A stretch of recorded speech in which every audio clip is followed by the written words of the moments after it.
నమస్తే నా తెలంగాణ ప్రజలారా, నేను మీ తెలంగాణ రాజుబాయిని.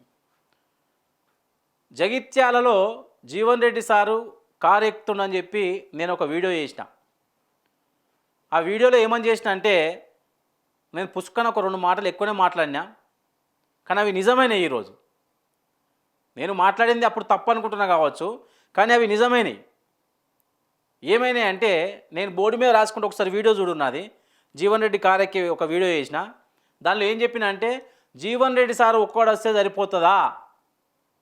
జీవన్ రెడ్డి సార్తోని తన అనుచరులు వస్తారు, జీవన్ రెడ్డి సార్ మీద ఎవరైతే ప్రేమ ఉందో వాళ్ళు వస్తారు, లేకుంటే ఆయన మీద ప్రేమ ఉంటే ఇంకా ఎమ్మెల్యేలు ఎంపీలు కూడా వచ్చే ఛాన్స్ ఉందని చెప్పి నేను ఒక వీడియో చేసిన. దాన్ని తప్పు పట్టిరు మన ప్రజలు, కానీ ఈరోజు నిజమైంది. జగిత్యాలలో సర్పంచులు, ఉప సర్పంచులు, వార్డు మెంబర్లు రాజీనామా చేసి బీఆర్ఎస్లోకి వస్తున్నారు. ఇది వాస్తవం, నేను చెప్పింది కాదు. పెద్ద పెద్ద టీవీలు కూడా రాస్తున్నాయి, పేపర్లు కూడా రాసినాయి.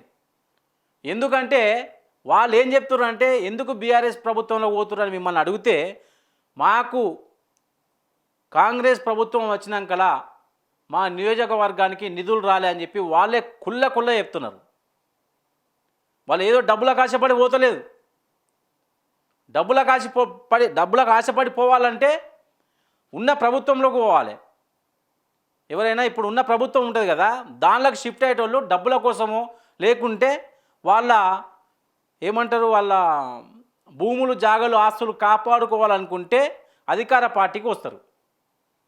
మరి వీళ్ళు అధికార పార్టీని ఇచ్చిపెట్టి అపోజిషన్ పార్టీకి వస్తుందంటే అర్థం చేసుకోవాలి. అంటే రేవంత్ రెడ్డి సారు పాలన వీళ్ళకు నచ్చకున్న 2 సంవత్సరాలు ఉండగా కూడా వీళ్ళు ఇంకా బీఆర్ఎస్లోకి వస్తారంటే నిజంగా great. Jagtial Jeevan Reddy sir car ఎక్కినప్పుడే చెప్పిన నేను, తనతో పాటు జగిత్యాల సరౌండింగ్ మొత్తం బీఆర్ఎస్లోకి వచ్చే ప్రమాదం ఉంది అని మీ కాంగ్రెస్ ప్రభుత్వానికి ఆల్రెడీ స్టార్ట్ అయిందని కూడా నేను వీడియో చేసిన. కామెంట్లు తప్పు పట్టే నన్ను. మరి ఇప్పుడు ఎట్లా మరి? ఇంకా ముందుంది ముసళ్ళ పండుగ 2028 కదా. అప్పటి వరకు నేను ఇంకా స్టేజ్ మీద కొన్ని మాటలు మాట్లాడేది ఉంది. ప్రజలు ఆశీర్వదిస్తే ఇవే మాటలు స్టేజ్ మీద చెప్పాలనుకుంటున్నా. చూస్తూనే ఉండండి మ్యాక్స్ న్యూస్ తెలంగాణ. సపోర్ట్ చేయండి, కామెంట్లు పెట్టండి. జై తెలంగాణ.